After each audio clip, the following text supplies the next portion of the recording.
Blog Talk Radio.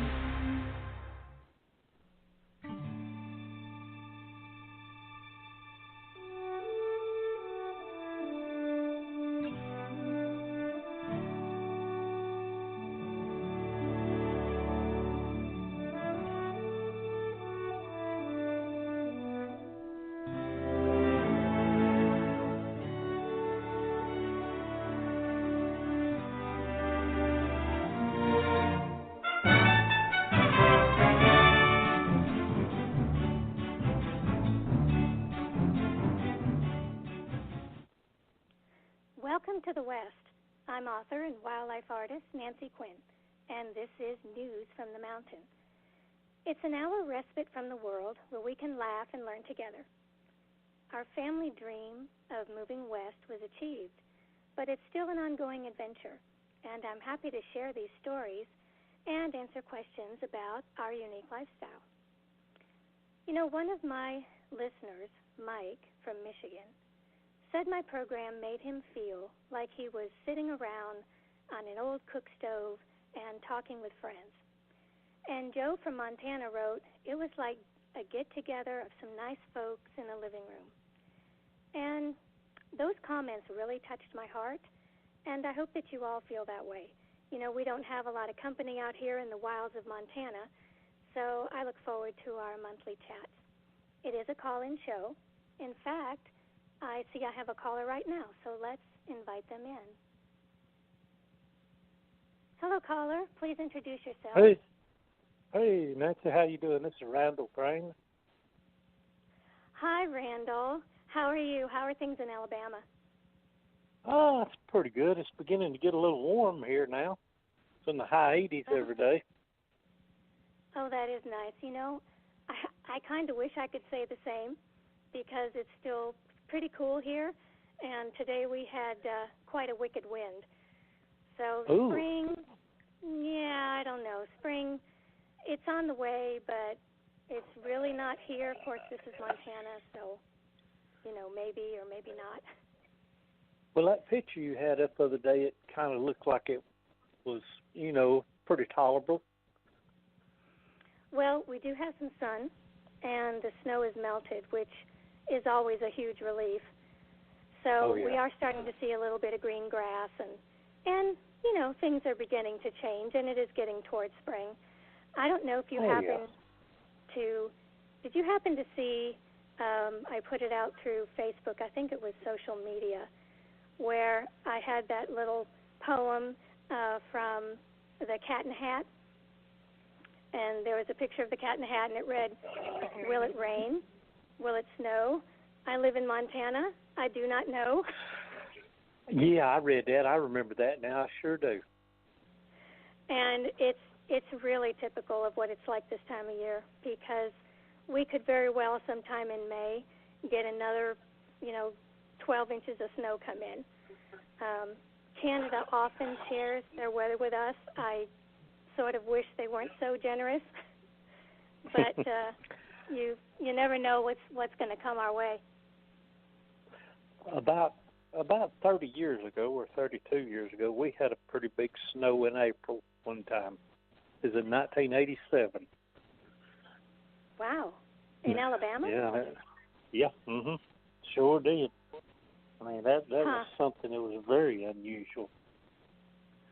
Well, I'm glad things are starting to get better for you, and I hope you don't have anything like that come in, because it's been a brutal winter, I think, everywhere. Oh, yes. And everybody is ready, for some kind of spring to come in. Right, well, I did want to remind everybody that it is a call-in show, and the number is 516-387-1756, so we can keep our conversations going. And I'm really glad that you gave me a call tonight, Randall. If you have any type of a question, I'm pretty much an open book. Well, I suppose a few of my pages are glued together, but, most of the time I can answer most any of your questions. I also thought we would share some fun history about the Old West tonight. And I've also got a couple of questions that have come in from people who write to me. So why don't I get started with one of those? Okay. This one came in from Melanie in Wisconsin, and she writes, I know you can't keep goats and chickens on your property, but how about bees? Have you ever considered it? Well, I don't know. Randall, have you ever thought about keeping bees, or do you know anything about bees? Because this really made me go research them. Well, I was going to get some. I'd had my hive and everything a friend of mine gave me, and I bought them. Mm-hmm. But I got to talking to them, and I got to looking. It was going to cost me like $500 to maybe get a quart of honey. And I thought, and the reason why I wanted the bees was for the pollination. And I thought, they're not like bees like when I was young and Daddy had them, because them old black bees, they just took care of themselves. You didn't have to do nothing. They took care of the hive. Anything bothered it, they got attacked. You know what I mean? Yeah. Yeah, well, I hadn't really thought about the costs involved, but that's an excellent point. And, but, Melanie was correct. I can't keep a lot of small animals here. I think I've mentioned that before to people, that we can't have chickens and other things because it would bring in every bear, cougar, wolf, and coyote, for miles. And so it's kind of an interesting question about the bees. Personally, I wouldn't have them because I do believe that the honey, would attract the bears. Now, a few of the ranchers near us do have bees, but they keep their boxes just miles from their homes. And here we have a really rugged terrain here on the mountain. And it would be very hard for me to access any boxes, that I tried to keep away from the house. And frankly, I don't want to go way up into the mountain and compete with the bears in their territory. Right. In fact, we have a black bear that has cubs just about every year. And she lives in a den that's a few hundred yards up behind our place, up the mountainside. My neighbors have seen her. And we do have kind of an agreement between us that I won't bother her if she won't bother me. Well, it's a good thing y'all got a good understanding there because, well, I have to tell you, she's kind of broken her side of the contract a couple of times, but she hasn't really come that close to the house. And, I'm not going to argue with her about it because I might lose. So we don't keep the bees. But I found out a couple of things about bees that I'll share with you if you're interested in hearing about them. Yes, I'm very interested. Because I went ahead and did some research when she asked me the question, and I did find out that honeybees fly up to about 15 miles per hour, which my goodness. I was kind of surprised about that. I didn't think they could go that fast. And I didn't either. Well, since you were looking into hives, you might already know this, but apparently the temperature is a constant 93 degrees Fahrenheit, and they manage to do that year-round. Yeah. See, I didn't know that, and I found that kind of surprising, especially with the way the winters are here. And as far as I know, the ranchers don't do anything special, to keep the bees from freezing. So I thought, well, that's kind of an interesting point. I also found out that they lay as much as 2,000 eggs a day and an average of one every 45 seconds. Wow, that queen, buddy, she's on it, ain't she? Well, frankly, it sounds exhausting to me, and I guess I'm kind of glad I'm the Montana queen and not the bee queen, because I hear you. I don't think I could do that. Yeah. But yeah. Another thing that I found out about the bees, the kind that I would get was called an Italian bee, and they wasn't aggressive. Like, you had to really make them mad to sting you. You really, really had to do something. Not like the bees, like I was telling you, like Daddy had when I was a kid. There's a lot different. You have to feed them. A lot of stuff. I didn't know if it'd be worth it or not. Well, I don't know. A lot of people that keep them enjoy it, and I've known some people who have done it. Now, I was reading, too, I also found out that the honey is actually 80% sugars and 20% water. And so what that meant was if you put it in some type of an airtight container, that it would never spoil. And you probably heard the stories, too, that they have found honey in King Tut's tomb. Yeah, that was actually still edible, being over 2,000 years old. So I've heard now that. I feel a little better about, the honey in my cupboard when I go to take it out, and it's been in there for a while, and I've looked at it a few times and thought, gee, I wonder if this is any good. But apparently, it doesn't spoil. So, yeah, who knew? Maybe everybody but me. I don't know. Well, I just found that out not too long ago. I didn't realize it lasts forever. I mean, it seems like I read something back in the Bible times they'd found some that it was still good. Well, honey actually is a Hebrew word. No, I didn't know that. I think it means enchant, and I might be wrong about that, but I think that's what I remember correctly. Initially it was just a sweetener for food and beverages, but actually now they're using it in medical treatments too, which I thought was really interesting. And I also was reading that at one point in the 11th century that honey was in such demand that the German peasants were required to offer honey and beeswax as part of their payment to their lords, when they were in the feudal system. Wow. So, yeah. So who knew that honey could be so interesting?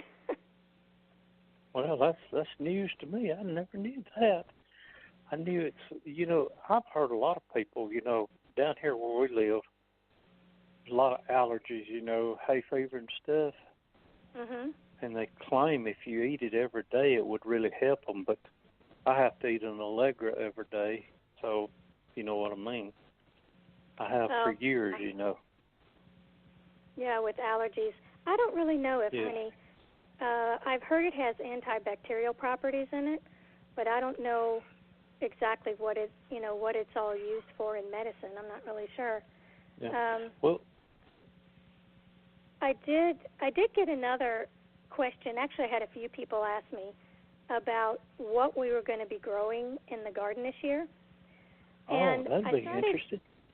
Yeah, I actually started investigating a new concept. And I don't know if you've heard anything about this, but have you ever heard of hail bale gardening, where you actually I've never heard of plants that. in hay bales?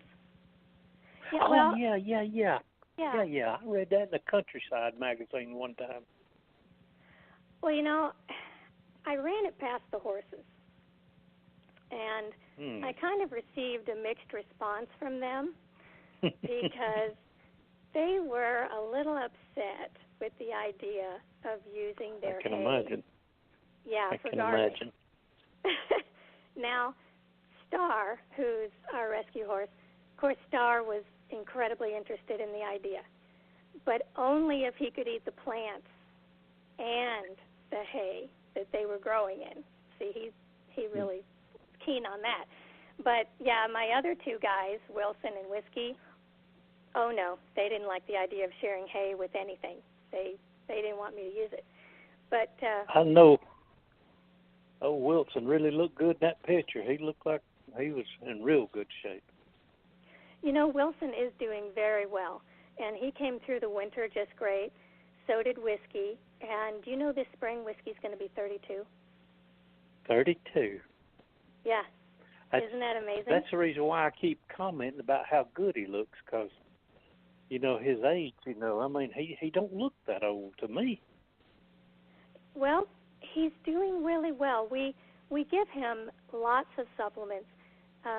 Whiskey can't eat the hay anymore. He hardly has any teeth, and so we give some senior feed, which is like almost like dog food for horses. It's a senior blend of food, and we give him lots of supplements to keep him nice and plump. And he did very well through the winter.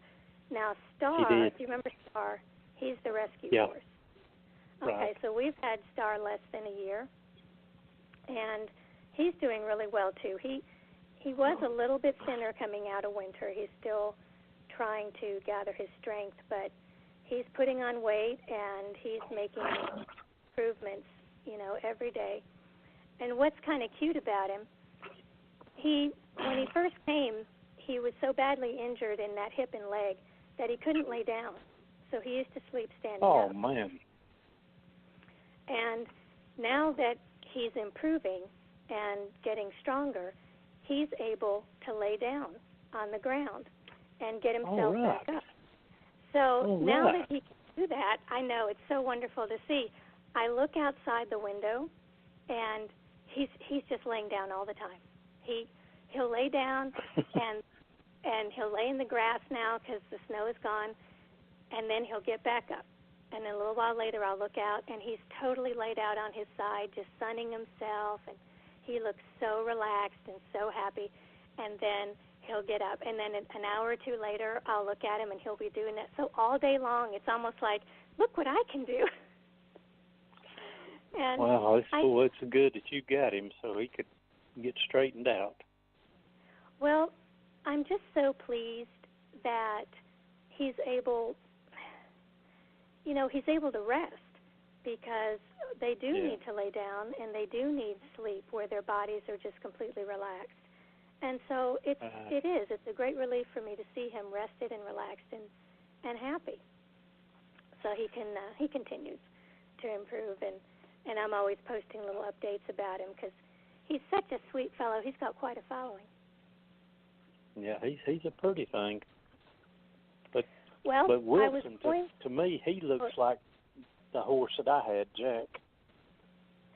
Right, that's the reason why I like him so well. Yeah, Wilson, he's such a ladies' man, and he's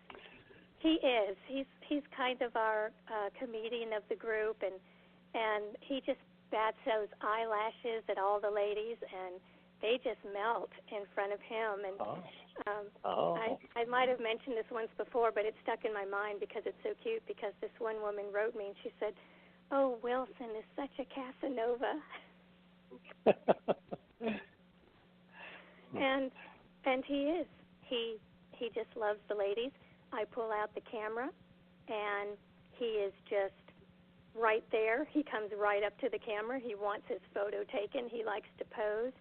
And I don't have any trouble with him. Now, Whiskey, my handsome gentleman there, my elderly gentleman, he'll turn around and walk away. He's not a real fan of the camera, but boy, Wilson is.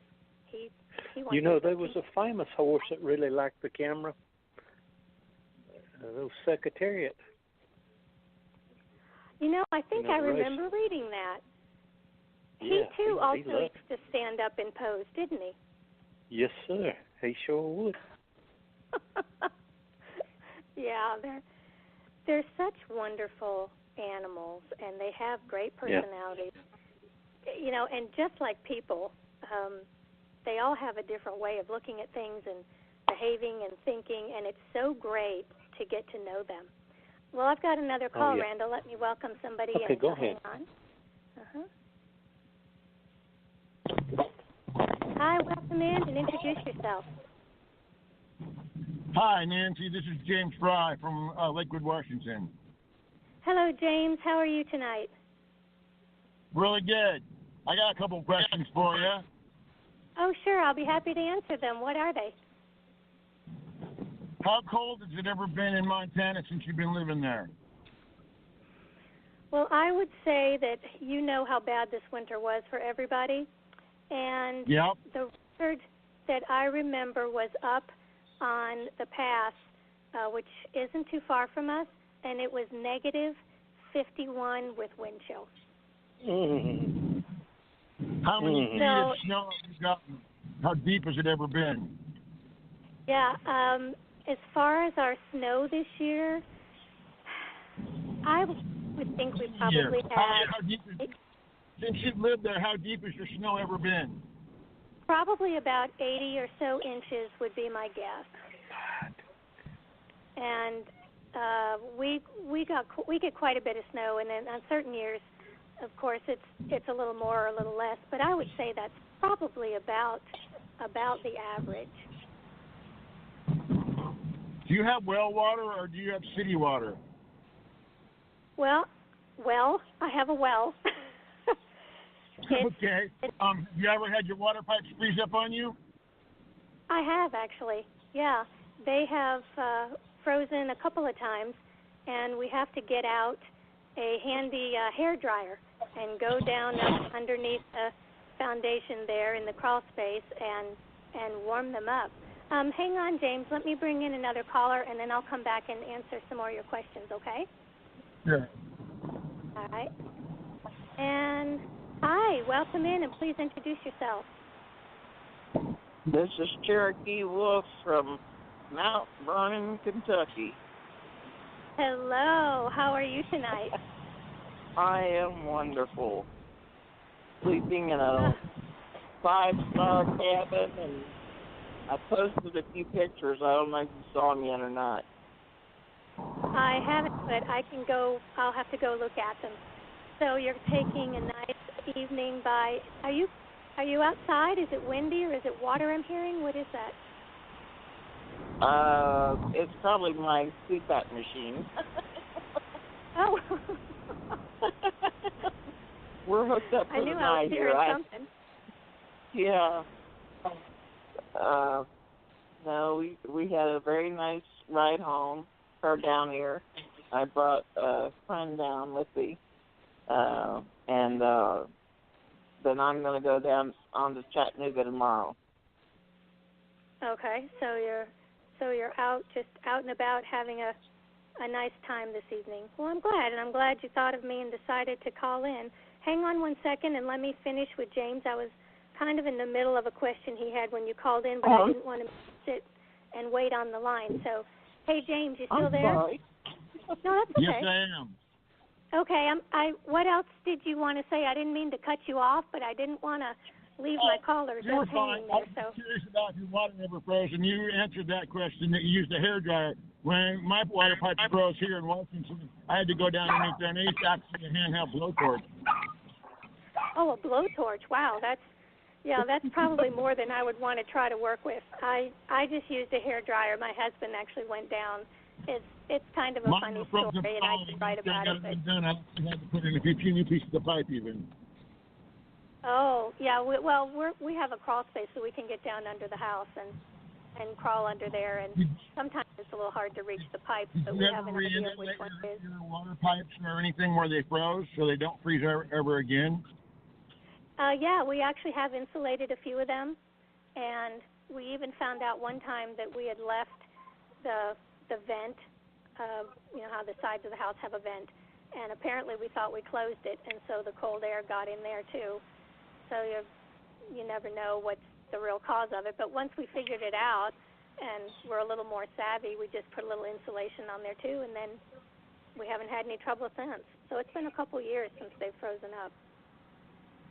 That's good to hear. I was just curious about those things because I know I've had that issue here in Washington, and I know it's way colder in Montana. Oh, yeah, that's true. It's way colder here. Like I was telling Randall, we get a lot of weather down from Canada, and I like Canada. They are such nice people, but it's like, Canada, please don't share your weather anymore. You don't have to share all the cold weather with us, you know. You don't have to be too generous with us. So. You still got snow? No, thank goodness.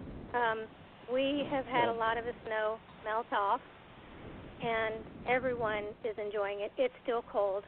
We had some wicked wind the last couple of days. I thought for sure I'd have to put rocks into my pockets to hold me down because when I went outside, it just about blew me down the side of the mountain and had to hang on to something. But that will pass. That will pass too. That's something we get this time of year, and it'll get better. Yeah. You better put the rocks in your fireplace first and warm them up. James, I can barely hear you. I think I lost part of what you said. You better put the rocks in your fireplace and warm them up first, then you put them in your pocket so they're warm, too. Oh, now see, why didn't I think of that? Nice. That's some pretty good advice. Yeah. Yeah. Well, I was just about to tell Randall a little bit about this idea. I don't know if you guys have heard of it, but it was kind of interesting, and it's about gardening with bales of hay. And the idea is to get the plants in about 2 weeks. Okay, whose dog? Mine. Actually, my neighbor's dog. I'm out of the way now. Does he have a question for me? Was he trying to ask me a question? Probably. His name's Lucky. My dog was out, and he was running around right by him, and so he was like, they're friends. That's a female dog, and mine's a male. Their dog's fixed, but still. Okay, well, we were lucky to hear Lucky then, weren't we? Oh, boo. Boo. Okay. Now, let me think. What was I telling you about? Oh, yes, about trying to plant in your hay bales. I read that about 2 weeks before you do this, you have to get the bales wet, and you have to fertilize them, actually, for about 10 days, because the inside will begin basically to compost, and that's when you end up putting your plants in. And I just thought it was fascinating. So you can put plants or your seedlings, or you can just dig a little area out and put the dirt in and put your seeds on. And I was reading about this, but apparently it's becoming a whole lot more popular. And once you have your harvest for whatever you're growing, tomatoes or whatever, then the bales just kind of disintegrate, and then you can use that for your flower gardens or something else. So I actually thought it was a really neat idea, and I was wondering if anybody else had heard of it or would even consider trying it. I was telling Randall that horses were a no-go. They just really didn't like the idea, but I don't know.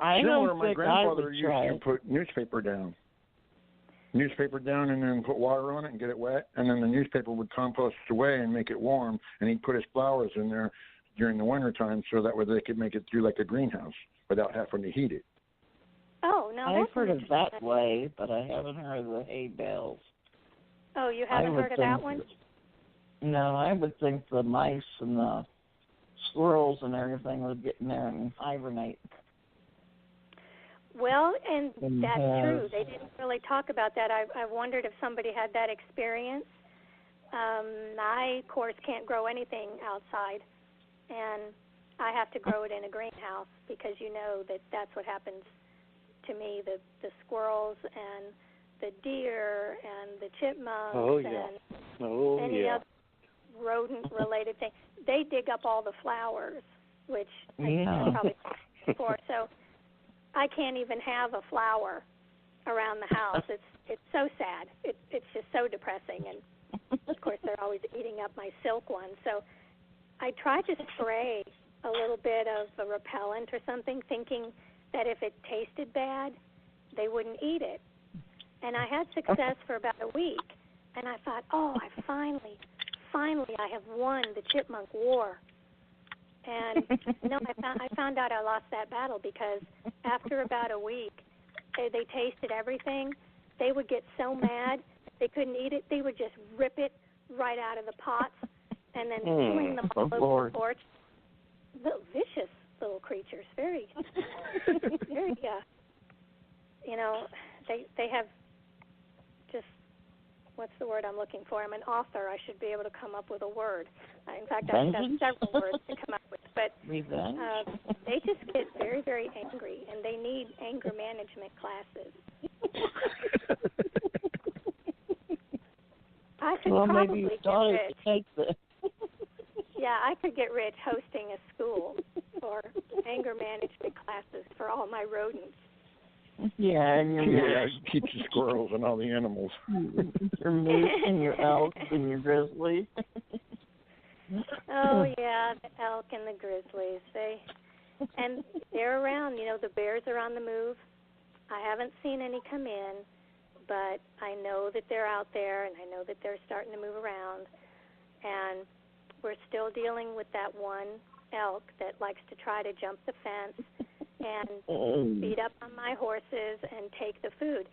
In fact, my husband and my youngest were down at the barn all day, and they were putting up these gates and moving things around and trying to gate off the area where we house all of the hay, because we've got to just fence them out and make sure that they don't eat all of our hay, because they're just really greedy.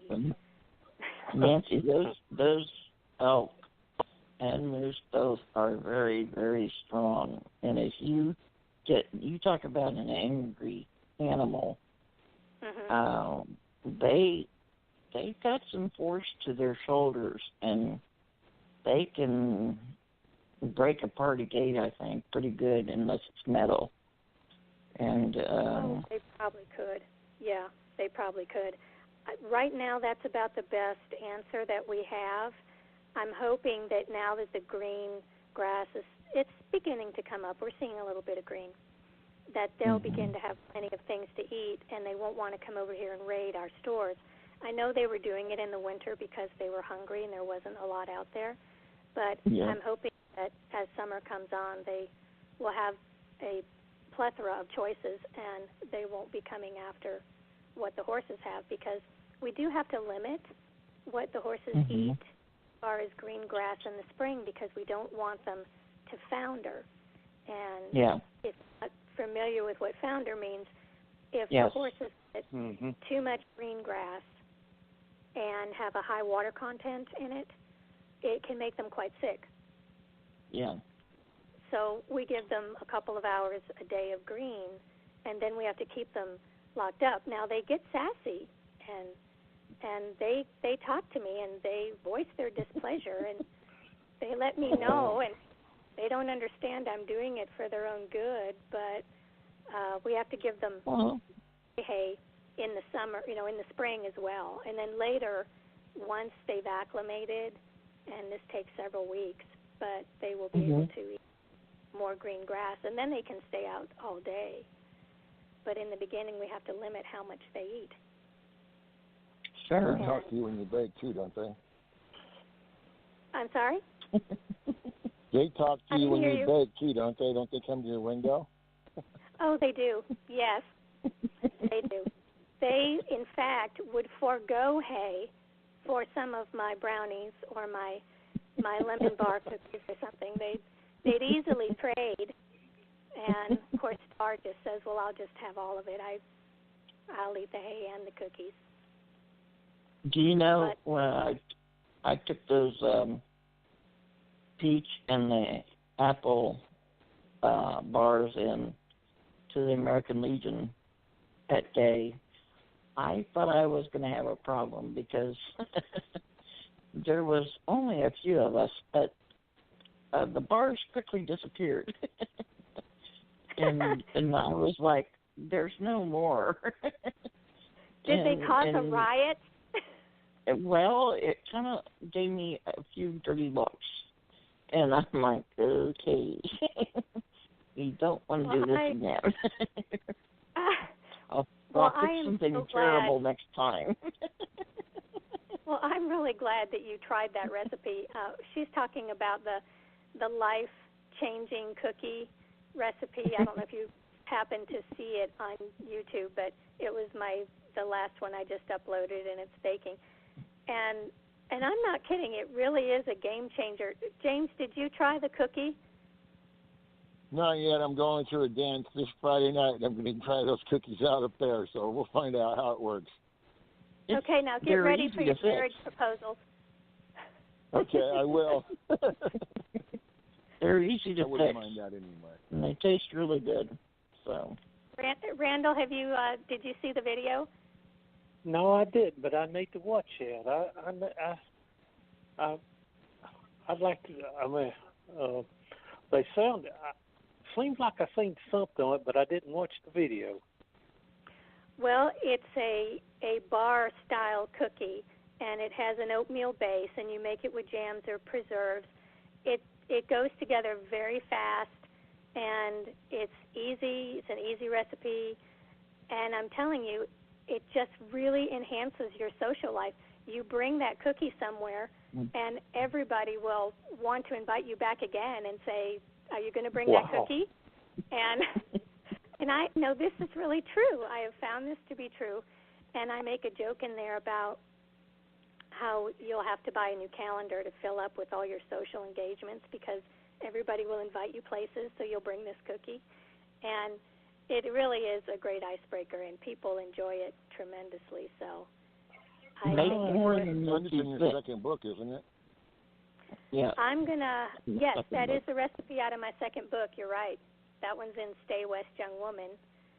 And Make more than what you think you need. well, you made 2 batches, didn't you? Didn't you put 2 flavors in? And yes. you used and which one?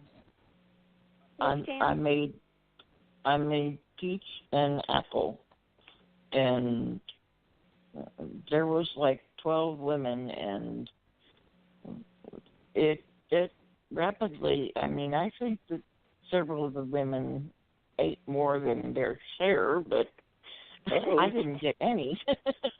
Oh no! But I wasn't about to tell anybody about it. Well, you see, now you have to make a batch just for yourself. Oh no, I've been told I'm pre-diabetic, so I have to really watch my sugars right now. So. Well, then you really deserve a special pat on the back for making those cookies and not tasting them and giving them to other people. That was really nice of you. Well, I like to bake. I don't like to eat it, but so much. I am more compassionate than that, but you wouldn't know it to see my neighbor me, but... likes to. Yeah, I like to bake, and then my neighbor eats it all. Well, yeah. You know, I did have another couple of people that wrote in and asked again about the police blotter. So okay. I thought I might find, I've got a couple more entries here. You know, my husband told me that my Dragnet theme needed work. And so, I don't know, does anybody else want to do the Dragnet theme? There you go. Okay, go ahead. Start. You do it. The story you're about to hear. That's excellent. All right. Well, we're going to go with your version. So good introduction for our police blotter. Okay, let me look at the first one here. I think you did a better job than I did last time. Okay, here we go. A child called 911 stating he wanted to turn in a little girl for pinching him, and he would not give his name. So that one was in the paper. Wow. Now, you got to understand that we're kind of a Mayberry situation around here, and we don't have a whole lot of crimes, thank goodness. Hey, it's and refreshing, believe me. It is refreshing, and that's why I share it with you, because I'm not making fun of these things. I just think they're so charming, and it's just nice that these are the kinds of calls that the police deal with. I got another one here. Okay. A caller reported there was a man in his house digging through his fireplace. Now, see, cleaning the fireplace I could go for. But digging through the fireplace, I really don't completely understand what that one was all about. I didn't get that. Mary either. Poppins? Oh, Mary Must Poppins? have been a slow night. Yeah, Mary Poppins. You know how they're on the roof with the chimney sweep? Chim. Right. Of course, I would have asked, was the man cleaning your chimney? Was he singing? You know? Yeah, exactly. Was he happy? Maybe that would. Maybe he actually was a relative of Mary Poppins or something. I don't know. Now, this one was kind of cute. Now, think about this one when I say it, all right? Because you have to think. Okay. A caller reported a vehicle stopped several feet from a stop sign and sat there looking at her. So I the had to vehicle think. Was looking at her. That's what I thought. My first thought was the car was looking at her, or the driver was looking at her. Who was looking at her? And why did she call the police? Because they were looking at her. Well, maybe they were wanting her to go first. I don't know. But it sure is a busy time. Yeah, that was just some really important things to call the police about. I thought you guys would find that kind of charming. I know I did. Your police probably want a raise. They probably do. I think Didn't want to be everybody told that they want to merit the raise, so they're trying to let you know that they're on the job, investigating all the crime in the area. All of it, no matter what it is, right? No crime too small. Well, I have another subject that I thought was kind of cute. Fascinating topic, and I know that you all are just really intensely interested in finding out about Western saloons. Yes.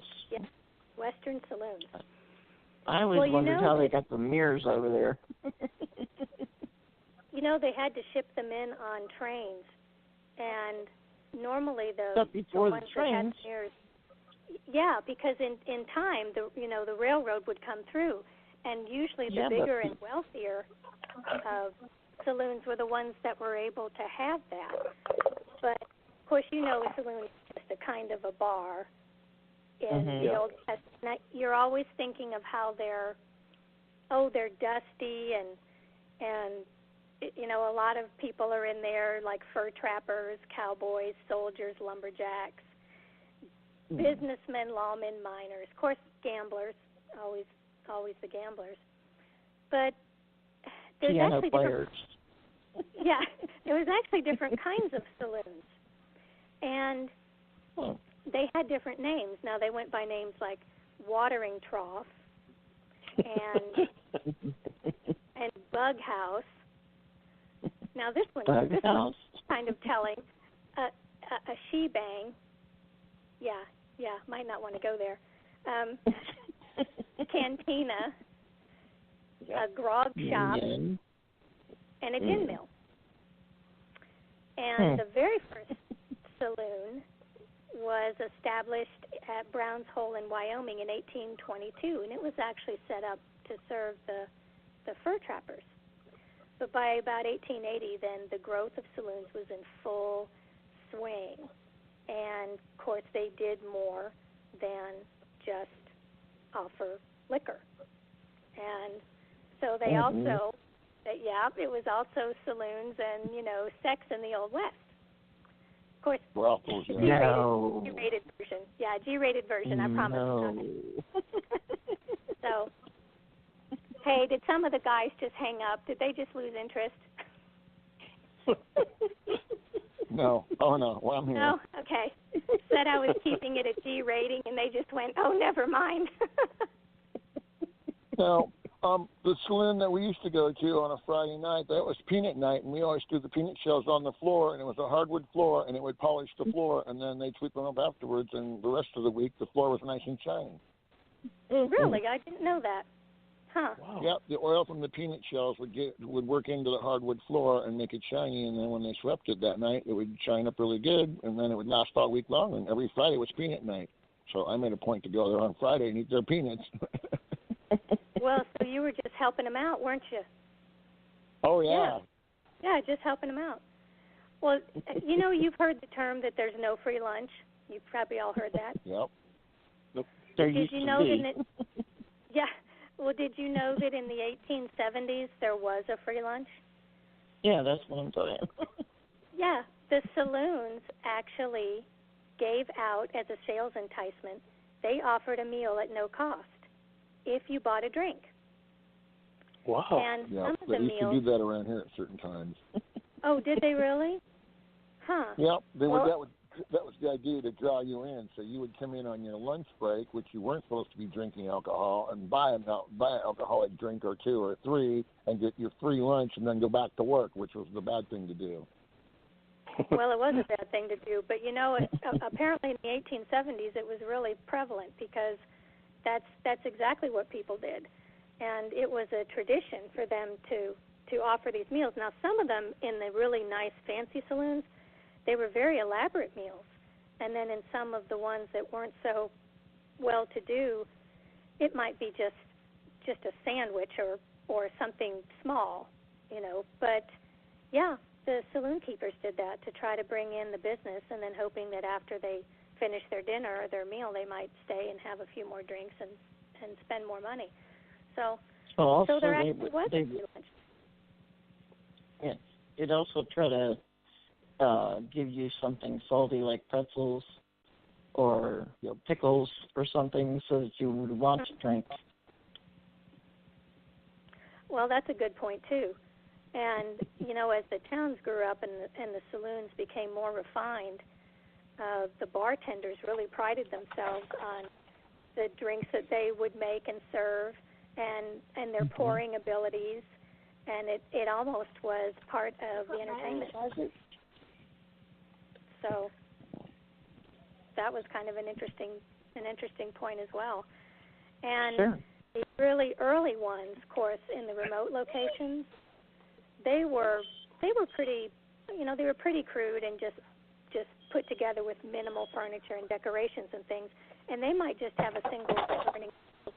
But it was, in a sense, the community where all the men would gather, and then you would find that the ones that grew up and got bigger, that's the ones that you saw on TV, with the kind of bat wing doors and different distinctive features like that of what you would consider to be a typical saloon. But what I found interesting kind of was the fact that different ethnic groups built different kinds of saloons. And the Irish preferred stand-up bars, but the Germans actually had more family-type patronage, and they geared more to wanting all the families to come in and have their meals there, and it was more of like a social hub. So, yeah, you just never know. Here in Washington, we can go to the bar here and take our kids with us until 9 o'clock at night. They started some kind of a new law, and it was really weird because when I used to live in Nebraska, it was like that, and I wouldn't take my kids to the bar. I didn't feel that was the right place to take my kids. And then I came to Washington, and then Washington now started that same law to where you're allowed to take your kids until 9 o'clock at night. So it's more of a family-oriented thing. Well, wow. do you think that that's been working? Do you think that does have people bring them in, or do you think there's still kind of that stigma of, I don't want to bring my family into a bar or a saloon? How do you think that's working? I won't bring my kids into a bar or a saloon, and I changed my religion and whatnot, so now I don't drink at all, so I don't go to those kinds of places ever, so I don't know anymore. But when I first was still doing that, I seen some families bring their kids in, and they would sit like off in the side, not in the main part of the bar, but they would sit over in the side or in a booth, and then they'd get served, and they'd eat food and whatnot, and dad and mom might have a drink or a beer or something, and then they'd even take their kids home. Huh, okay. I was just curious because some point, yeah. I never brought mine in either. We actually do have a saloon that's local, and I'm really not one to frequent there, and I never took my kids in there even during the day when they did serve lunches and stuff. It just wasn't for me. Yeah, I don't so when feel you like brought it's the right that up, kind of I thought place. it was interesting. Yeah, it's. I've heard that the clientele at that bar by you, Nancy, is unbearable. You say that, but we actually had some black bears that came down into town and went by the post office and got up into some trees there. It's true. Oh, it's gosh. really true. It happened about... Should they call the police on that one? You would think. You would think. And yet I didn't see anything in the blotter. So, I don't know. I guess it wasn't staring at anybody, so I guess they didn't call. Right. It wasn't at a stop sign. That's it was right. passing through, right? Yeah. Yeah. A red light. They ran a red light. I was coming through Estes Park in Colorado, part of the Rockies, and I came down, and it was the first time I had been there, and we saw these adult elk with the full racks and everything standing in these people's yards like they were just standing there, like they belonged there, and I could not get over that. To look out your window and you've got a tiny yard and here's like 2 or 3 elk standing there looking back at you. Wow. I'm like, okay, that's unusual. Well, you know, the elk, they believe that they belong anywhere they want to be. Yes. And I have found that to be true because we'll have herds of elk come in to what is typically our front yard, even though we have a rather large meadow in the front. But they'll come right up close to the house, and they'll graze with the horses, and they just walk around like they own the place. And the moose are the same way. I have a friend that I call Lady Moose, and she always comes, and sometimes she even brings her young. And she's right in the driveway. And we have another guy. He's big. He's a bull moose. He's huge. He has the huge, rack on the antlers and everything. And he comes through the yard, and you should see him. He's like the front drummer on a parade or something. His head is sky high. He just marches through like he owns the whole place. The horses scatter. They run to the other side, and he just walks through like, I'm here, and everybody get out of my way because I'm the most important thing on 4 legs. And nobody argues with him. So he's going to feel that way. They're beautiful to look at. And every time, it's just such a blessing to sit here and see all of these things because in their mind, I don't live here. This is their territory. This is their spot. So It's funny you talk about them because, like, when I go out elk hunting, when I go into town to go buy some extra groceries or something at nighttime or in the evening time, I'll go into town, and right in the town of Packwood, here's a whole herd of elk walking through, big old racks on them and everything, walking right down the pavement. You're like, no wonder why you can't find the elk out in the woods. They're right in town hanging out because they know that they can't get shot in town because there's a city ordinance. They got to be so many feet from the city road and out of town before you can even shoot them. So they got a no shooting zone, and the elk go inside of the no shooting zone, and they know that, so they hang out there. Well, I bet so you're they like, do. Wow, I just want to chase them with my car down the road or my truck. It's like, go, move, guys, get out of here. Get out outside the shooting zone so we can shoot you. Do you think it'll take your parking space? Yeah, it walked right next to my truck, so I was like, don't get mad at me and smash the side of my truck in with them horns. I was like, can I tie a rope around you really quick and lead you out and blast you outside the no shooting zone?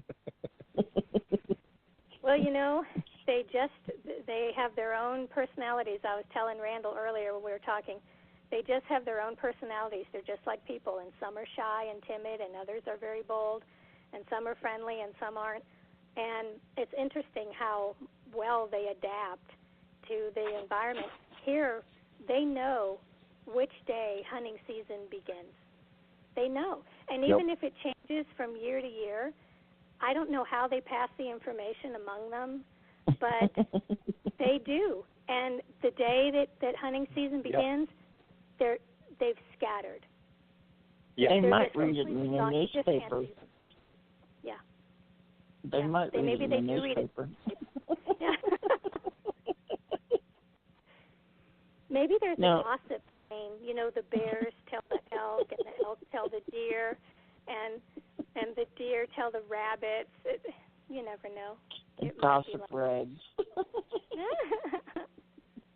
I have a lady Nice that lives in going Randall, bird. and she plants 2 gardens. One garden for the elk and one garden for her. And so when the elk come out at nighttime or even during the day, they'll come into the one lower garden, and she'll let them eat out of that, let her eat the vegetables and the flowers and everything. And she has a second garden. If they go out there, she takes a pan and a spoon and goes out there and pounds on the back of the spoon and says, "You guys," she calls them by names too. And she calls all their names out, and she says, "You guys get out of my garden. That one down there is your garden. You get back in your own garden." But then when it was hunting season, she took a pan and pounded on it and put some food in it and just pounded on the side of the pan and said, "Luke, Duke, come on out of the woods. I got some food for you." And she called the elk right out of the woods, and she said, "Here you go. Shoot either one you want." They were both big old spikes, and so I shot the one with 3-foot long horns on it. It was really fun. It was my first elk I ever shot, so it was great. Oh, wow. She called it right out, and Well, she had pictures months before of it. You know, I have lectured and lectured the deer about eating the roses. I've told them what they can eat and what they can't eat, and they're just not listening to me anymore. And they just defiantly look at me and take a bite, and then I have to step outside and lecture them. And they just say, "Well, oh, all right, I can't have this one." And they'll take a bite. "Can I have this one?" "No, not that one." "Can I eat this one?" And they'll run around to the shrubbery and just tasting everything until I say, "Look, you've really had your fill." So you need Take to a leave now. spoon, like a wooden spoon, in an aluminum pan, and go out there and pound on it, or a stainless steel pan when you're yelling, when you're trying to get them to leave, and scare them off with that. That does work for a while anyway. Well, it does, but they're so used to me now. Well, you know, I can't believe it, but our time is up tonight for our discussion. I've only got another minute or so left on my clock here. So it really was fun, and it went so fast. And I want to thank you all for calling in, Randall and James and Cherokee Wolf. You're welcome.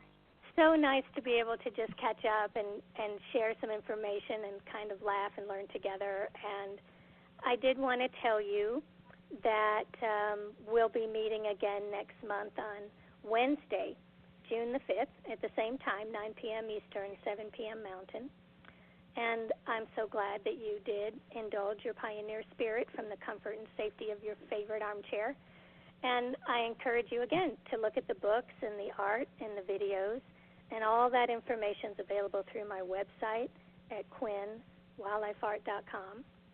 So I hope you tell your friends about the show and kind of spread it around and let them listen to it, because you're all famous radio stars now. And so they can hear you when I post the link. So I just wanted to say good night, and thank you so much for calling in and spending your time. Yeah, it really does mean more than. So thank you so much, and I hope to see you all again, and I will say good night from the West. Good night, Nancy. Thanks for the reminder. Good night, Nancy. Good night. God Thank bless. you. You too.